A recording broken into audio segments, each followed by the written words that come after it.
أعوذ بالله السميع العليم من الشيطان الرجيم بسم الله الرحمن الرحيم وصلى الله تعالى على سيدنا محمد وعلى آله وصحبه وسلم. Picking up with the legendary stories of the prophets عليهم الصلاة والسلام, the story of Prophet Yusuf or Joseph عليه الصلاة والسلام, after covering those of Adam عليه الصلاة والسلام, Idris, Salih, Ibrahim, Ishaq, Ismail, Hud, Nuh عليه الصلاة والسلام.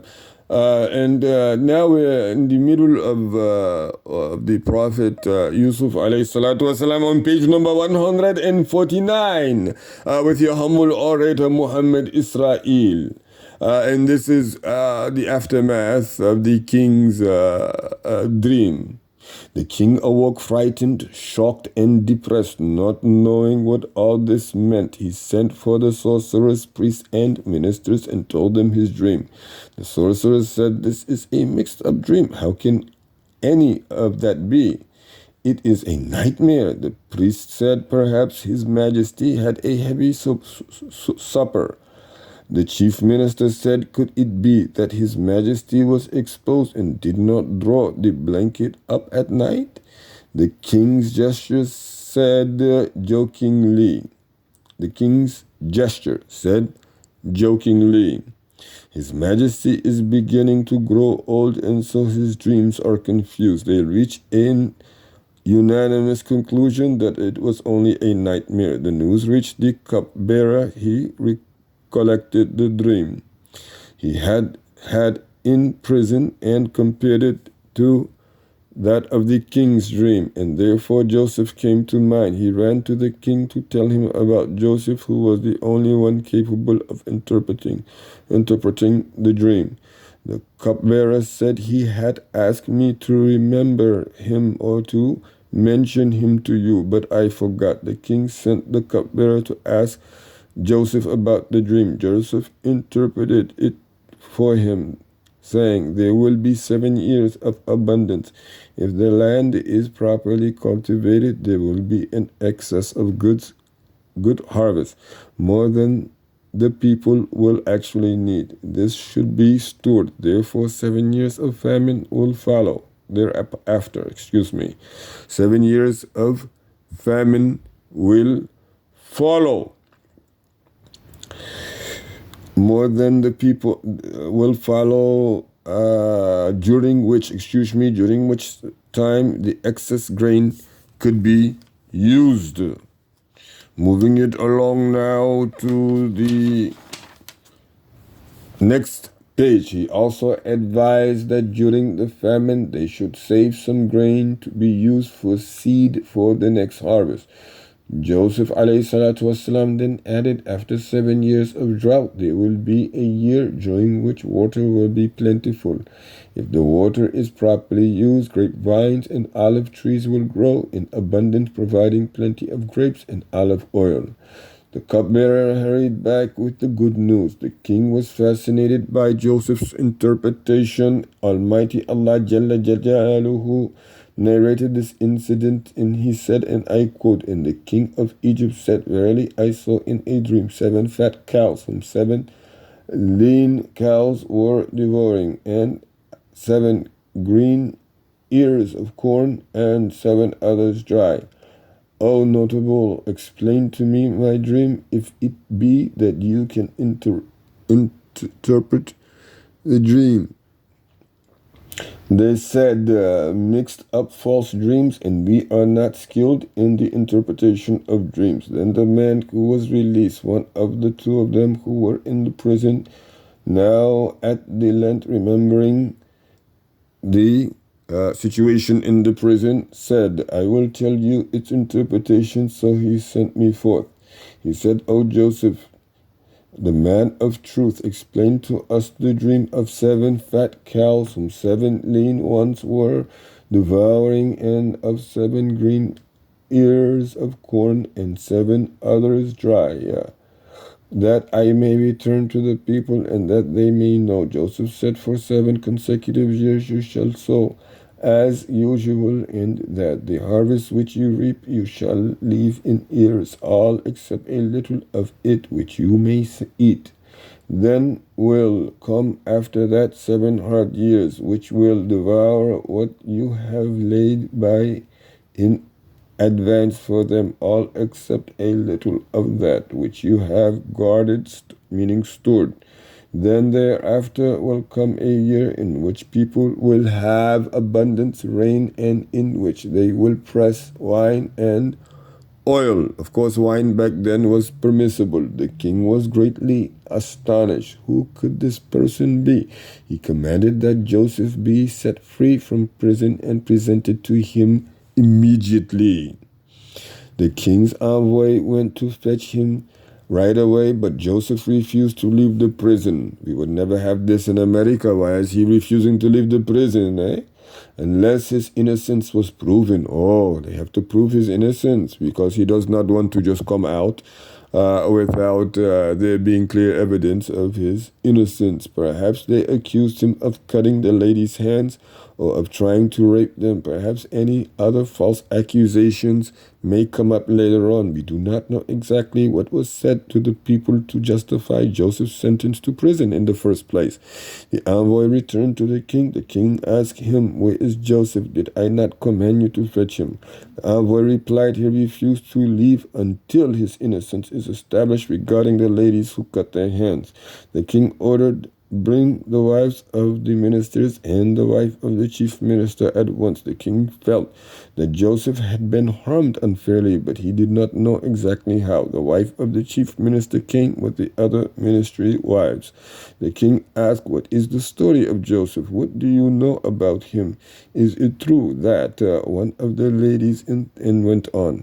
One of the ladies interrupted the king, exclaiming, "Allah Jalla Jalaluhu forbid." A second one said, "We know of no evil he has done." A third one said, "He enjoys the innocence," or "He enjoys the innocence of angels." Obviously, they liked mentioning angels. Angelics, a very important topic.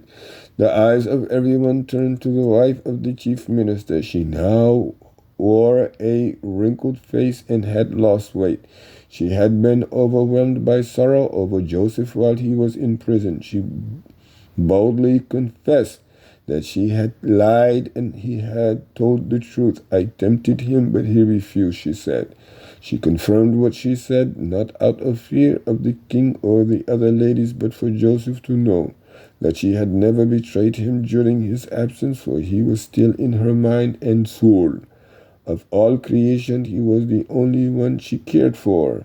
So she confirmed his innocence before all. Allah Jalla Jalaluhu, the Almighty, said, and the king said, "Bring him to me." But when the messenger came to him, Joseph said, "Return to your Lord and ask him what happened to the women who cut their hands. Surely my Lord is well aware of their plot."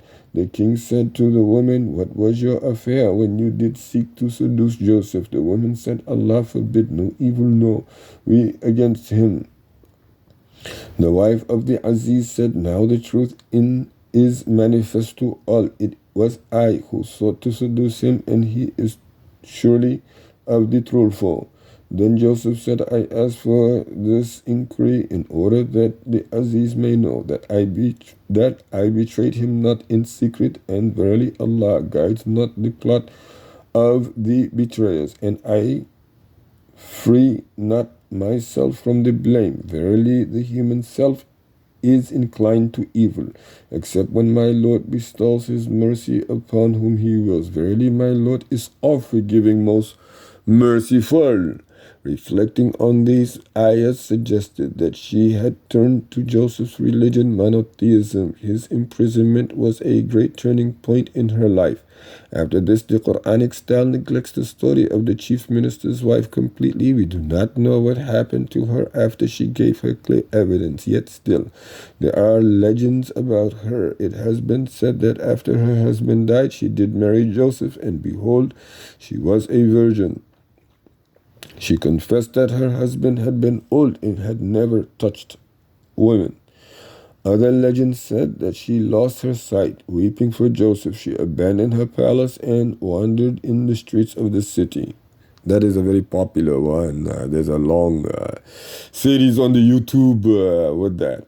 However, the lady disappeared from the Quranic narrative at a suitable stage at the climax of her trouble. Perhaps she lingered in memory longer than if we had known the ending.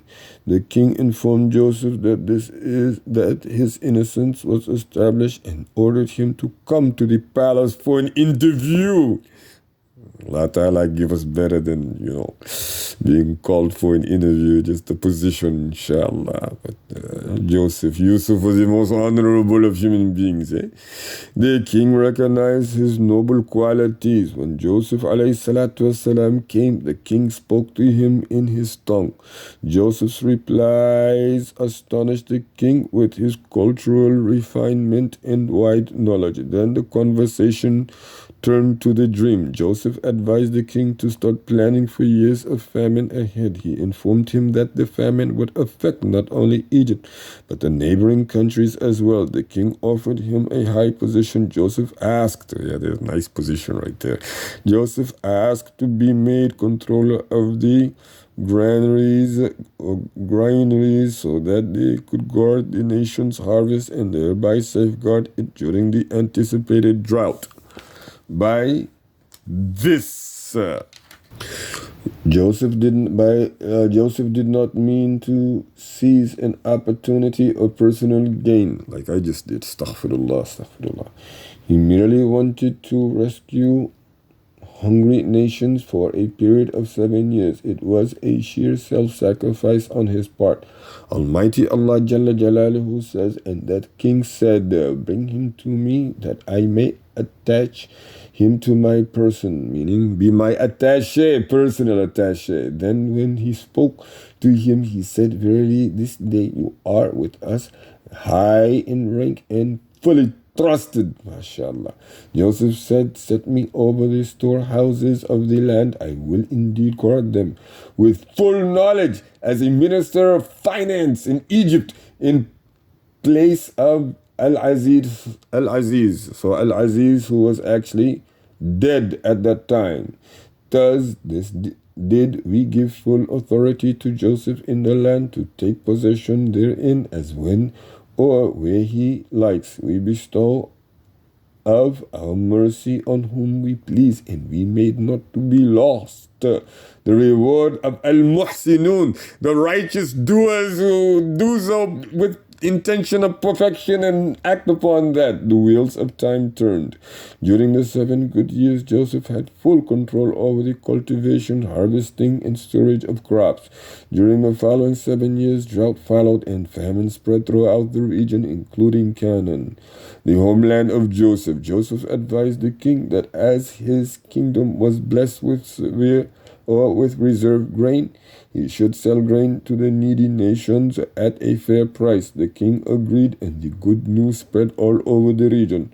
Jacob sent 10 of his sons, all except Benjamin, to Egypt to purchase provisions. Joseph heard of the 10 brothers who had come from afar and who could not speak the language of the Egyptians. When they called on him to purchase their needs, Joseph immediately recognized his brothers, but they did not know him. How could they? To them, Joseph no longer existed. He had been thrown into the deep, dark well many years ago. Joseph received them warmly. After supplying them with provisions, he asked where they had come from. They explained, we are 11 brothers, the children of a noble prophet. The youngest is at home tending to the needs of our aging father. On hearing this, Joseph's eyes filled with tears. His longing for home swelled up in his heart, as well as his longing for his beloved parents and his loving brother Benjamin. Are you truthful people? Joseph asked them. Perturbed, they replied, what reason should we have to state an untruth? If what you say is true, then bring your brother as proof, and I will reward you with double rations. But if you do not bring him to me, it would be better if you did not return. Joseph warned them. They assured him that they would gladly fulfill his command, but that they would have to get their father's permission. As an inducement to return with their brother, Joseph ordered his servant to secretly place the purse with the money they had paid for the goods into one of their grain sacks. Allah Jalla Jalaluhu states, and Joseph's brethren came, and they entered unto him, and he recognized them, but they recognized him not. And when he had furnished them forth with provisions according to their need, he said, bring me a brother of yours from your father. He meant Benjamin. See you not that I give full measure, and that I am the best of the host? But if you bring him not to me, there shall be no measure of corn for you with me, nor shall you come near to me. They said, we shall try to get permission for him from his father, and verily we shall do so. Inshallah, we will stop here on page number 156. سبحانك اللهم وبحمدك وتبارك اسم ربك وتعالى جدك ولا إله غيرك ولا حول ولا قوة إلا بالله العلي العظيم. سبحان ربك رب العزة عما يصفون. سلام على المرسلين والحمد لله رب العالمين.